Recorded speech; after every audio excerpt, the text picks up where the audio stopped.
Hi and welcome to the Careers Stories podcast. My name is Joe and I'm joined by my wonderful colleague Carrie. Hello. We are both careers advisors for Skills Development Scotland and we are excited to bring you episode 4 of this brand new podcast where we're going to be talking to people from all different walks of life and their roles and what they do, their kind of passion for getting to that position they're in now, what that journey's looking like for them, and really kind of dig deeper for you guys to understand, you know, what it could be like for you in the future.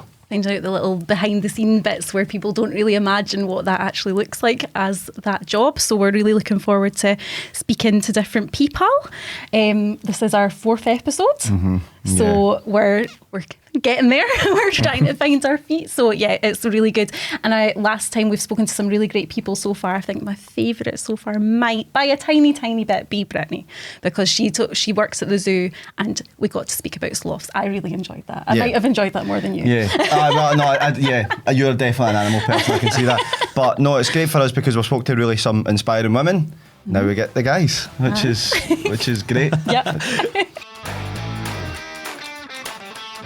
Well, I'm delighted to introduce today's guest is the wonderful, talented Sean O'Connor. Hello. Nice to meet you. Nice to meet you guys. Thank you so much for having me. Thank you. So Sean's been acting from a young age and you've appeared in TV, film and even the odd music video over the last decade. Yeah, actually, yeah. That was just recently, actually. It was fun. It was one of the ones that it's one of the ones you've got on your bucket list there that you kind of want to do. Yeah. So that was an interesting one. I only done that a couple of months ago, actually. Oh, there you go. We're very up to date with our fact checking. Yeah. So you're probably best known as for your time as Dylan Christie in River City, and we'll maybe hear a little bit more about your experience shortly. And then obviously there's sad news we heard last month of it being cancelled. Yeah. That's sad. Yeah. That's it. It's like, it's one of those things you've grown up with this on and suddenly it's not there. So, yeah. And I'm going to say that I was obviously an avid watcher of every single episode because that's what you're supposed to say. And you were my favourite character, of course. So, yeah, no, big fan of it. But obviously, alongside the screen, you've got a passion for developing the next generation of Scottish talent and your role as a coach at Theatre School Scotland. Yes, that's correct, yeah. So I joined the Theatre School of Scotland about 4 years ago now, kind of on and off in between when I was working and when I wasn't. And it actually became just after I'd left River City, because obviously I'd just kind of left a job that was quite, what's the word I'm looking for, quite consistent. And then you kind of leave it and you go into panic mode and you're going, oh no, what am I going to do next? And obviously when I was younger I was taught by acting coaches. I was at Glasgow Acting Academy for 10 years, so it was a kind of form of development that I was familiar with, and I thought maybe there's something that I can give to this. So I contacted them, they got me in, kind of trained me up on, you know, all the kind of necessary things that you need to do to be a teacher and teach young kids how to do performing arts. And yeah, 4 years later, I've kind of become a lot more experienced in it.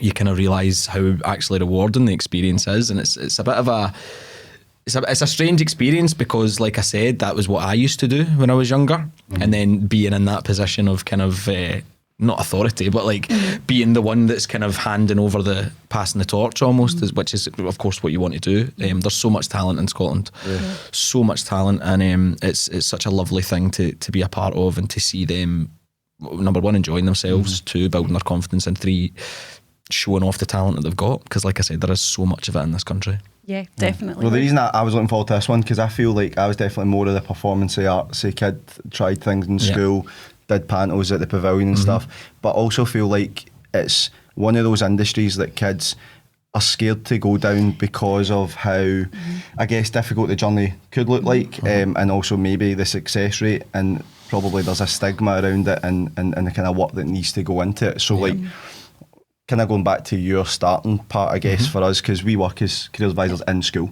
So we usually see those early kind of stages of like S1, S2s where you can see they're really passionate about something, then they get to S6 and they start to have realistic thoughts around, you know, is it going to work, is it not going to work? So how early was it for you that you thought, right, this is definitely something I want to take?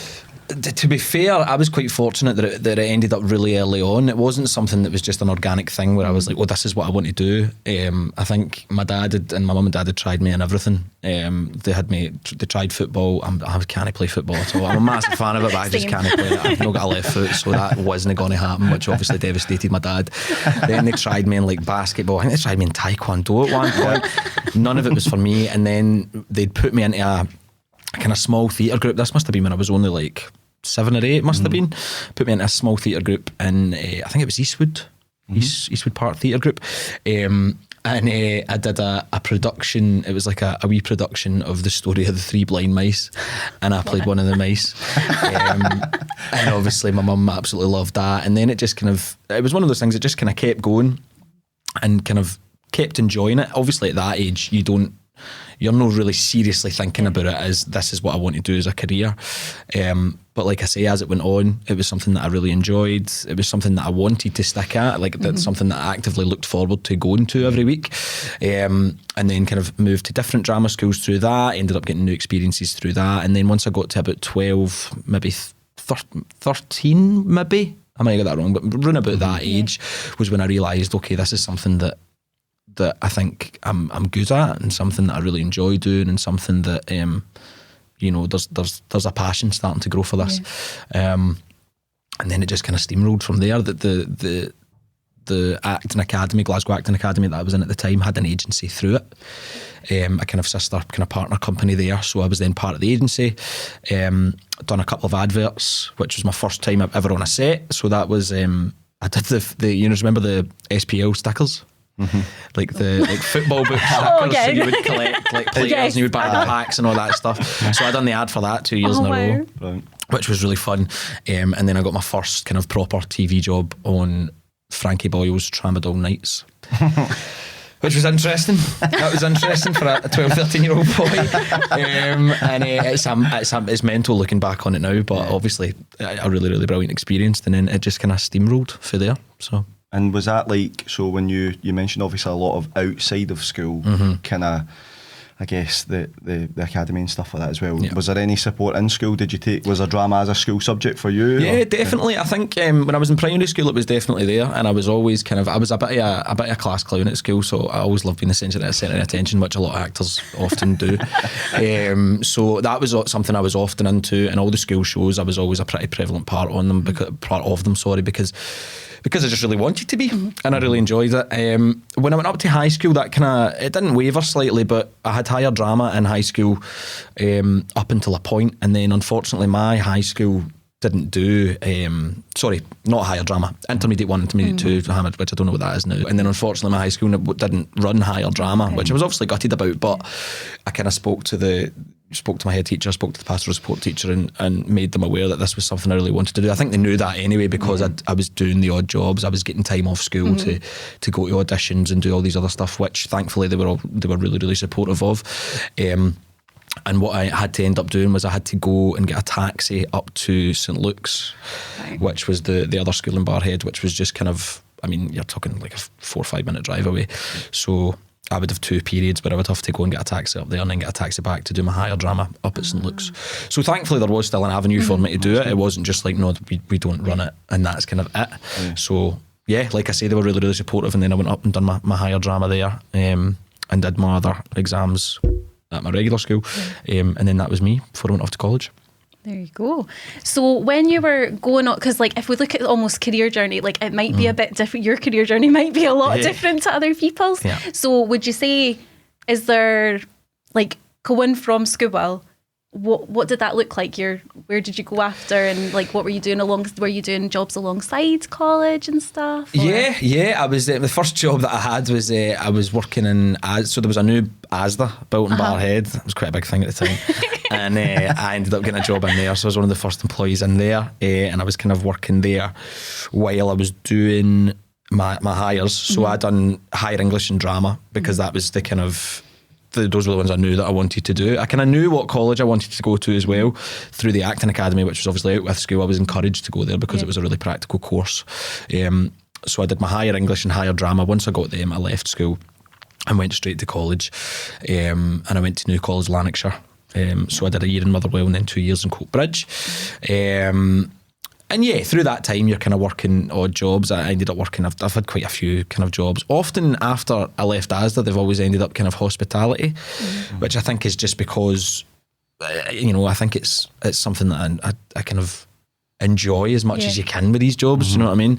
So I was doing that while I was at college, and thankfully I was really, really fortunate to be getting acting jobs while I was in college as well. So I did my 3 years at college. In the first year I did a BBC drama called One of Us, which was my first kind of, from going from that 12, 13 year old to then kind of 17, 18 year old where you think you're an adult and you're definitely not. That was my kind of first big TV job, big paycheck and all that kind of stuff, which I then spent within like a week because you've not got a clue how to save and all that kind of stuff. So I did that, and then it was my second year that I ended up doing Still Game.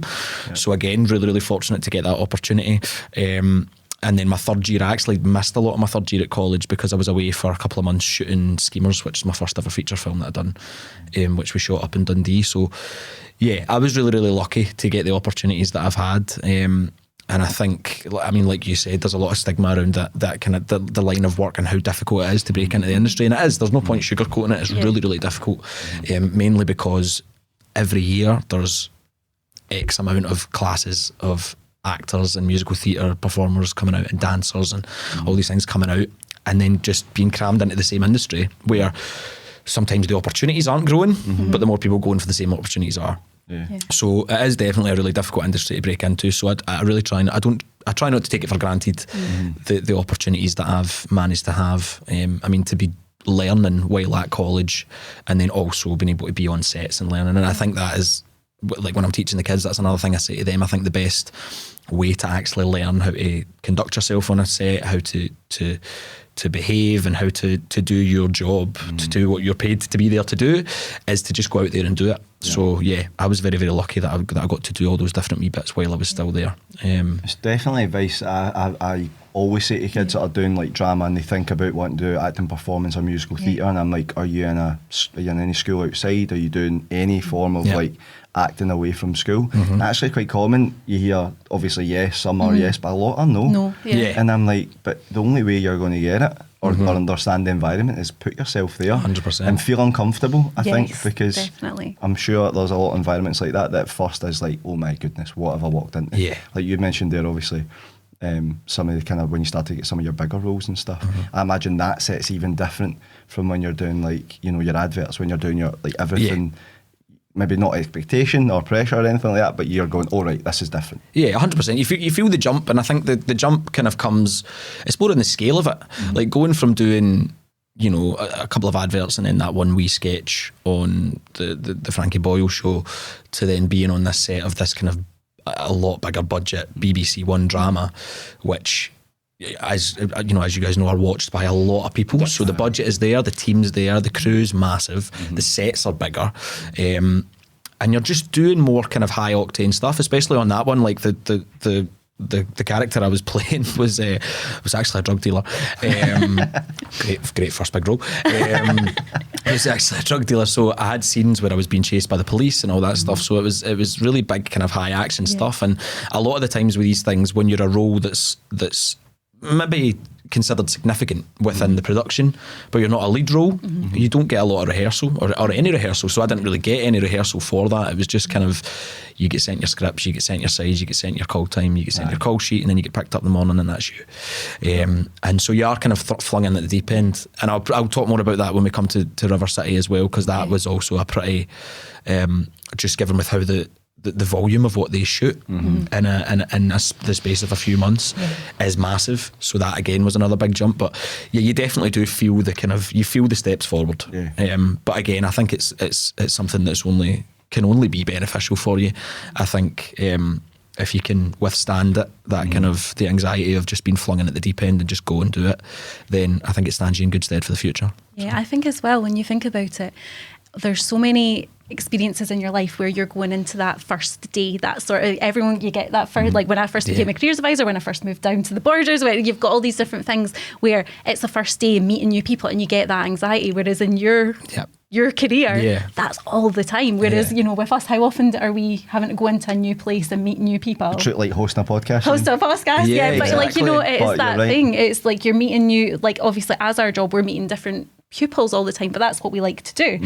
Whereas when you're going into a new workplace and being part of that and having to get on with people and things like that, that's something that you would have to get comfortable with being uncomfortable. Do you know what? It genuinely is the exact same thing. Like you say, like whether it's, you know, public sector or whatever job you're going to when you're stepping into a new job, it's the exact same.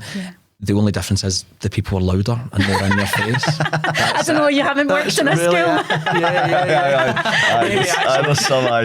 There's some characters there as well, but it's great. And like, so what about, just curious as well, see, being a Scottish actor as well, just from, I guess, being a movie fan and stuff, I always feel like we are grossly underrepresented generally 100%, in a lot of TV, and usually you have to transition yourself into not being Scottish and having to improve maybe other parts of your abilities, whether it's accents, whether it's things like that as well. What do you feel like in terms of your journey so far? Like, have you had to improve, I guess, to give yourself that extra 10% over maybe somebody else? 100%, yeah. I think you're always improving. I think if you ever get to a point where, actually, a drama teacher that I had way back when I was younger said to me that if you think you've learned everything, you may as well just give it up, because you're always going to be constantly learning, because it's something that I think demands a certain sort of authenticity and that kind of organic feel, whereby you're working with different people all the time. And when you're working with actors, it really needs to be a two-way street. You can't be a selfish actor, because that's just not going to get the best out of the scene. It's not going to get the best out of the performance. So I think you're always kind of need to be on your toes a wee bit in terms of adjusting to how other people work, and then adjusting the way that you work to kind of fit the way that they work. Do you know what I mean? Things with, like you mentioned, accents and stuff there. That BBC drama, One of Us, I did one audition, and which has actually became a running theme through everything that I seem to audition for, is the main note that I'll get from a director or a casting director is, can you just soften your Glasgow accent just a wee touch, please? Because, I mean, for BBC, it's going out to the UK. So, and unfortunately, you need to kind of, you just need to kind of soften it a wee bit. So that's kind of became a running theme of my career for pretty much everything that I auditioned for. Because a lot of them, they'll ask for your own accent first, unless the role is explicitly Mancunian or Irish or one of these things. They'll ask for your own accent first, and then if they want to change it, they can.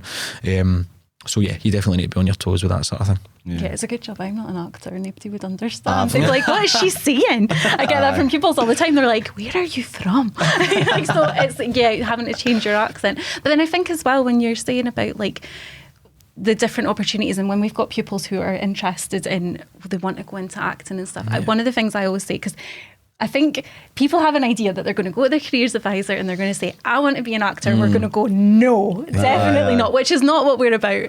And I think it's I always say to people, will you wonder forever if you don't try it? Because the very, very worst case scenario is that you go and you try it and it doesn't work out, but you tried, and you can always say, I tried. Whereas if you don't try, you're always going to have that little bit at the back of your head going, what would have happened if I tried it? So, and even if you don't end up going into acting, studying acting can give so many skills for other things as well. And so, like, when you think about the skills involved in what you do, like, what would you say are the top ones that people should be thinking about or having? Well, I think it comes back to the teaching thing as well. Like, I think that a lot of the kids that go to the theatre school that you know, or go to theatre schools anywhere, obviously, a lot of them are very young. Some of them are older, but I think there's obviously going to be ones that are genuinely, this is what I really want to do, and they're really passionate about it. But there's also going to be ones that are there to maybe just build confidence, and I think that's probably the best thing. One of the best things that it provides is that kind of ability to build confidence. And you're often in a class with quite a lot of other kids, so. Again, you're stepping out your comfort zone, you're in an environment that you're not familiar with. And one of the most rewarding things for me is to see when someone new comes in and joins the class, and then you just see over the weeks them start to come out their shell a wee bit. And that's obviously something you're going to take into your future life and your adult life. If you can build that confidence from an early age, then I think it stands you in a brilliant stead. So in terms of skills that I think, you know, people to be thinking about. I would say probably communication's a massive one. Yeah. Like being able to communicate not just verbally but physically as well is such a big thing, because a lot of acting and a lot of performing is there's a lot of physicality work involved in it, and again just sort of working so much with different people who are totally different to yourself and totally different to the next person that's going to be in the room. So it's just about adapting and being able to communicate, I think, is something that I think is really valuable, especially for stepping onto a set where there's like multiple crew members and so many people and guys holding big things and lights and all that stuff. It can be quite overwhelming. So I think if you're able to communicate well. Yeah, and I think you made a point there. I have a feeling that why acting is so difficult to pursue is because we notoriously don't like rejection, and it's probably one of the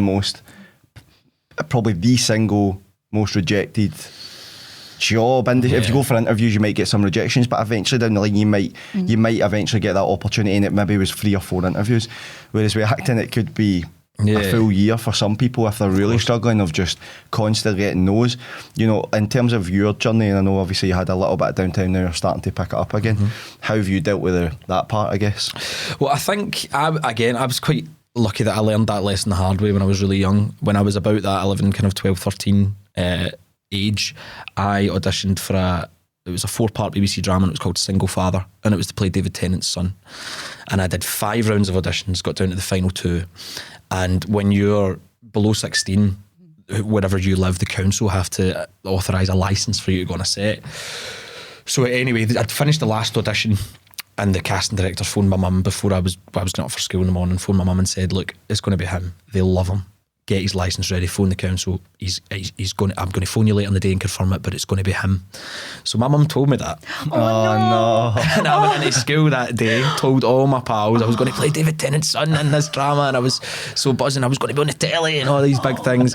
And then by the time I'd got home, that way I walked in the house and I could just feel, I was like, what's going on? And my mum was like, they phoned and said that one guy at the BBC offices in London said that the other boy looked more like David Tennant. So they gave it to him. So I learned that lesson the hard way at quite a young age. And I think it's one of those things, people say that you kind of need to have a thick skin to go into it. I don't necessarily think you do. It's obviously a bonus, but I think I think that develops naturally. I think if you're getting told no a lot, which 90%, 95% of the time being an actor, you're going to get told no, especially for film and TV stuff, because it's all about a look. Like, you could be casting... they're going to have a very specific look for what they want for that role. It has to go through so many channels before you then get the offer. They could be casting a full family. You know what I mean? They could love you, but then they could cast someone as the mum and go, they don't look like each other at all, so then you need to get rid of you. And it's so it is quite a cutthroat thing. But I think the thick skin is something that you can definitely develop. For me, this past year, it's kind of been really quiet. I finished a tour kind of April last year, and since I'd left college 6 years running, I'd always had something, and I'd been really busy, which really lucky to have been able to do that, especially through COVID. Like, I was at River City when I was at COVID, which was so lucky, because I was probably one of the only group of actors in Scotland that were still getting to work under extreme COVID conditions, mind you, but I was still getting to work. So that was a massive kind of blessing, really. And so I finished that tour in April last year, and I was kind of getting towards the end of it, and I was like, something will come in. Something will come in. All right, it's kind of a bit tight now. Something will come in. And then a month goes by, nothing. Then a month goes by, nothing. And I think it is a really difficult thing, especially when you've worked consistently for 6 years. But then I think one of the best things that you can do, and one of the things that I did to kind of keep myself in a healthy mindset, was to put myself in other people's shoes. You know, there are people out there who haven't had the opportunities that I've had and are still working to get that. And you know, it's almost like it could be a lot worse. Do you know what I mean? Like, I think I almost think that's quite a healthy mindset to have with anything, never mind just this, is that it could always be worse. I think it's not always, you're never at rock bottom. There's always something that could happen. And also just the idea that, like, I did so well to get up until that point, and it's almost like, okay, well then maybe this year it's just not my time anymore. But it will come back around. I think if you have the level of passion and the level of love for this career that that I have. It's just something that I just wasn't able to turn off to sit and go, maybe this isn't for me. And don't get me wrong, the thought does enter your mind, and when it does enter your mind for the first time, it's quite a scary thing to be like, this is the first time I've ever thought this. What does this mean? And you kind of get really in your head about it. But I think the best thing to do, and it's obviously easier said than done, and it sounds a bit cliche and cringy, but just stay positive, really, and just, you know, take stock of what you've been able to do up until this point, take stock of where you are, and take stock of the circumstances surrounding it, like the actor strike and the writer strike and the backlog that cast. And like, it's not just been a quiet time for me, it's been a quiet time for everyone in the industry. Last year was pretty brutal for a lot of people, and so that's a nice thing as well, when you've got that sense of community that you know it's not just you. So it's just about keeping the heat. Do you know what I mean? And staying strong and hanging in there, and knowing that something will come back around at some point. And if you love it as much as I do, then the advice that I would say to anybody is don't make any knee-jerk decisions about things. Just ride it out, ride the wave. I think that's a good lesson for anything as well. Like, so many people, like, you can make these knee-jerk decisions, and then you're forcing yourself into a box almost of saying, like, right, I need to do something, so I'll just do this. Whereas actually just taking that step back for a minute and taking stock of where you are and what you've done and where you want to be can have that positive impact on what is next. Definitely. And another thing that I would encourage as well is, actually, I know quite a lot of people who have been actors and have worked quite consistently for a good few years, and then it's been really, really quiet, and they've went and travelled. And that's something that I kind of wish, I probably will do at some point, because I've not, me personally, I don't think I've travelled around the world as much as I quite like to. And I think it's the kind of ideal thing. If you've got a bit of a period of downtime, it's like, go take the year out and go and travel the world and see things. Because all of that is, anything that you do in life, anything that's a big life experience, I think makes you a better actor as well. Yeah. Like, the more things you experience, the more knowledge you're going to have of different cultures and different things in life. So I think it's only beneficial. So that is something that I would encourage as well. It's something that I'm probably going to do at some point. But I just know that for a lot of actor pals that I've got, it's something that they've done, and it's something that's been really beneficial for them to kind of also take yourself out of the kind of fishbowl a wee bit and just clear the head, really, because that is required. You really do need to take time for your Well, you talked about, like, perspective though, right? So let's talk about, obviously, one of your bigger roles in River City, like, because the perspective, I imagine that call coming in, you were like, oh, like, this is good now. This is like, because that would have been like you mentioned, like a proper, you know, setup where obviously that you were there for obviously a little period of time. Yeah, 100%. You know, it was a funny story. I was working in Pizza Hut at the time, and I'd got the audition, and I think I'd went for like 4 auditions, and then I'd got down to the final 2, and I knew it was the final 2 because I turned up to the last audition was at River City Studios, and there was only one other guy in the room with me, and do you know, I'm not even shy of saying it. I remember sitting there and going, I've got this, man. This is mine. I've got this. And then I went into the room, smashed the audition, walked out, and then a week went by, 2 weeks, 3 weeks. Long story short, it was 2 months before I then found out. And I then found out, once I was there, off the producers, that the reason for that was because they'd cast someone to play my mum, and she pulled out last minute. But they really wanted to keep me, so they spent another month trying to find someone else who went me. with you. Yeah, exactly. Which, I mean, that's brilliant, because they could have easily just went, right, scrap the 2 of them and get 2 other people that work. So thank you, River City producers. And so like 2 months went by, and I was kicking myself because I was really confident. I was sitting there, I was going, I've smashed that, man. And then 2 months go by, and I think another general rule of thumb that I always kind of like to stick to is kind of 2 week rule. If I don't hear by 2 weeks, put it to the back of your mind and move on to the next one, because you'll drive yourself crazy. So 2 months going by, and I'm working in Pizza Hut, and that was when my agent phoned me when I was on shift. It was like apron off. I was like, see ya. No, I never. I finished my shift because I felt bad. My conscience wouldn't let me. Like, can't leave people running about. I know. No, definitely not. But yeah, it was a bit of a mad moment to go into my manager at the Pizza Hut and be like, by the way, I've just got this partner River City. And he was like, oh my God, amazing. So you're leaving? I was like, yep. Bye. See you later. But no, again, they were really, really supportive. And then it was like 2 weeks later, and I started. How long did you do the role for again? I was on it for just over 2 years. So that's quite a long time to have in a role. Like, it must feel like, I don't know, you feel like almost like a coat you put on or something. Like, you know what I mean? That's that character, and that's your Yeah, You know it very well. 100%. Yeah, it's an interesting thing because obviously you develop it over time. You have an idea when you're in the audition of who that guy is, and I had a very, very clear idea, and I think I was quite that. I think at the time that was what they were looking for.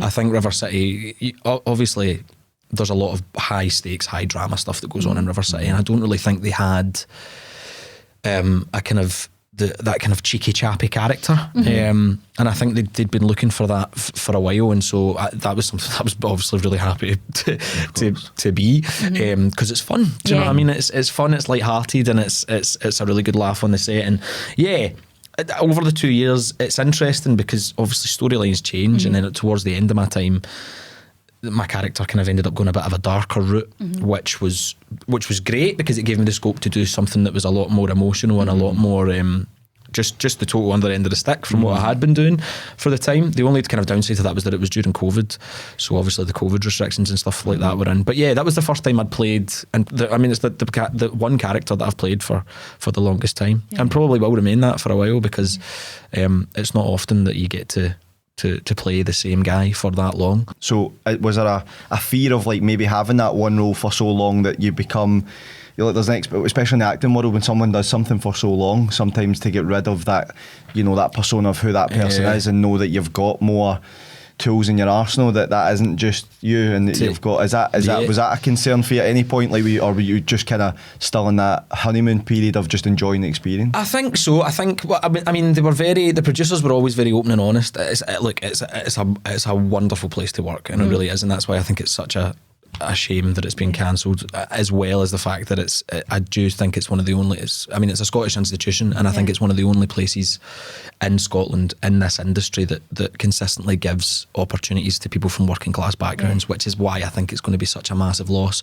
But at the time, the producers were really, really open and honest with me. They told me they had a 5-year plan for the character, and at the time I remember thinking, you're in a rock and a hard place, because you're like, I'm here, I'm in this really great job, but you have always got one eye on the future, and I'm like, do I want to be here for 5 years? I want to be here for a good amount of time, but do I want to be here for 5 years? But you just play it by ear in terms of that, and I think I was quite lucky that at the time, when that would maybe start to creep into my head of like, oh, I don't want people to think this is the only thing I can do, was when the storyline of when Dylan started to go down a bit of a darker path came in. So that gave me scope to kind of to explore something totally different with the character. So not for long, to be quite honest with you. It definitely did creep in. It's always something you think about. I think you've always got one eye on the future and then one eye on what you've just done. Do you know what I mean? And it could be a bit of a head wobble at times, but it's definitely something that goes into your head. But I then think that after I left River City, I then went into doing professional theatre for the first time, and thankfully within that, each character that I've played, I think I've done 5 professional plays now, and each character has been so vastly different from each other. So I managed to scratch that itch in that way. And is there anything that you can tell us about what you're working on just now, or is coming up? Yeah, at the moment, I'm actually really excited to do. So I'm potentially going to be working on a play which is something so vastly different to anything that I've ever done before, and not something that I ever envisioned myself doing. But it's actually a play that's been developed by a charity. Also kind of been developed with real prisoners. So the project is called Realities, and it's going to be what I would have to be doing 4 days development inside a prison with real prisoners as part of the project, which is I think at first glance it would be quite an intimidating prospect, but something I think is going to be really rewarding and a genuinely brilliant life experience. And then I would go into rehearsals, do the play once the script's been fully developed, and then we would tour it around prisons in Scotland with the kind of idea of, it's all to do with reform and all these different things. So not something that I'd ever imagined myself doing, but when it came through, it was something that I was immediately interested in. So I'm really looking forward to potentially doing that. And then thankfully auditions and stuff are really starting to pick up. So there's actually, it's a brilliant time to be a kind of young actor in Scotland. I'm at a bit of a sticky age where I'm 27, so I'm kind of too old now to play the parts that I used to play, but I'm too young to play the parts that I want to play. So, which does happen. But thankfully, there's so much stuff being made in Scotland at the moment. Like, it's a really, really great time to be in Scotland and to be in the industry in Scotland. Like Department Q on Netflix has been massive, and it's just been made with such a high quality. Yeah, there seems to be a lot of stuff coming to Scotland, which so it's a good time to be here, good time to be an actor. Yeah, in this country. Definitely binged Department Q way too I've quickly. not watched it yet, and everyone keeps saying about it. It's really good. good. It's always good, I think, when you see things in your home, like your hometown or your home, like we're a small country, so when you see that obviously a lot of it is based here, it's quite a good. It's just a good, by the way, not just the fact it's Scottish, it's just a very good. It's so well written, and it's a really good production value. It's great. Yeah, I like when you see places and you're like, oh, I know where that is, and you're like, I've walked there, and But Edinburgh looks gorgeous in it, like it really does. It's shot beautifully, and it's magic. Oh, I'll need to. That'll be on my list tonight. Get stuck on. It's a great watch. So then you mentioned obviously like what you're doing now, right? But when you were younger, right, you'd had probably future ambitions as a young guy, what you thought you wanted to be in the industry. But now you're 27 and you've had experience. What's your next ambitions? Where do you want to go? What do you want to do, I guess? In terms of where I want to go going forward, it's always about building and improving and making sure that the next job that you do is either something that's more interesting than the last or a different kind of interesting, maybe a better way to say it, and that it's going to develop you even further and make you keep going. So the aim is to just keep building on what I've already done. And in terms of where I want to get to, I want to get to the very top. Like, I really do. I want to be on the biggest screens and on the biggest stages and working with the very, very best in the industry. And I think, with the right work ethic and the right kind of opportunities coming my way, I think it is something that's definitely achievable. And I would tell everybody the same, like, put the work in and, put your head into it. And if you're passionate about it and you love it, and you really, really, really love something, go for it. Because like you said earlier, if you don't, then you're always potentially going to regret it. So, And I think reach for the stars and all that. I love it. To be fair, I would definitely say we do funnel that narrative as much as we can, because I feel like, kids at home and school, they have two different types of pressures. They have parental stability and hoping, it's probably more a European thing, get a job 9 to 5, get your money, you'll be fine. And then you've got teachers who are like, education's important, and we agree, that it can really steady you off in the right direction. But we lose that young naivety, which isn't a bad thing. The idea of aiming bigger, and I can be, people say I want to do a job, but it's very difficult to get to. But why? Well, if every actor thought that, we wouldn't have anybody in the movie scene. So like, you have to push yourself at a time where you maybe have support, hopefully at home, if your situation's good enough. Put yourself uncomfortable for a while. I've had parents come to me at parents' evenings and say, can you please talk my daughter out of going into acting? And I'm like, no. Because if you want careers advice for you, I will give you careers advice for you, but I'm not going to push a narrative on your child. And of course, like, you've got to be, there's realisticness and there's all these sorts of things, and I'll have these conversations with people, but at no point will I ever be a dream crusher. That's not what I'm in this job to be. And I think actually sometimes when that's happened, it's made me want to encourage this person more, because they're not getting that encouragement at home. Definitely. So who's going to believe in them? So I don't want that. I've said to people, like, there's so many pupils that I've said to, like, when you're on TV and when you're getting interviewed and they say, oh, what did your careers advisor at school say? I want you to turn around and say, Carrie believed in me from the start, because I do. And I think that's so important, and I think we're really lucky to be in a position where we can support people and believe in them. Yeah, 100%. Because not everyone's got that. You were saying about your mum getting you to these auditions and things like that. Not everybody's got that, and I think that's so important. Just if there could be one person encouraging you, that can make all the difference. So that's what we kind of. That's really cheesy, but definitely. I agree. I think we do, like, en masse. I think we need to push more people towards the arts, because whether it's music or whether it's dancing or whether it's painting or anything, like, I genuinely do believe that art has the power to change the world, and I think that's something that we could all probably do with at this present definitely time. And when you look at during things like COVID, you're saying, like, obviously you were really lucky you were working throughout it. what were we, obviously there was the emergency services going out and doing their work, and that was really, really important. What was it that kept people going though at home when they were at home? It was watching TV programmes and films and music, and there was all these things that actually, I think it really showed the importance of the creative industry. So yeah, hopefully that can continue and people can be inspired by that. Yeah, and obviously that's hopefully, getting to hear from you from the kind of good, bad and indifferent in terms of your experiences is really important. I think because,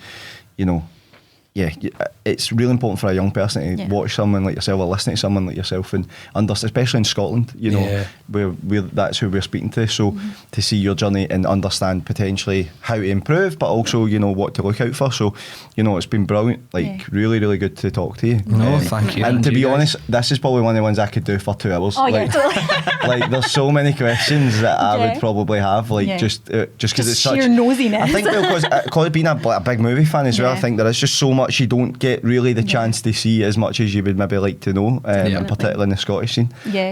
So it's been really, really good for us. Obviously, this is going to be the most popular podcast in the world. Obviously, guaranteed. We'll need to know your agent. Aye, of course, right. But but obviously you're on socials, I take it. Anyway, have you got socials? Do you let people follow you on your socials? Yeah, definitely. I'm on. Him. See, you were quick. You were too fast. Yeah. I'm on Instagram. I'm not on Facebook or X as it's called. I came off that pretty quickly. But I'm on Instagram, and it's _Sean_Connor. Right. Underscore.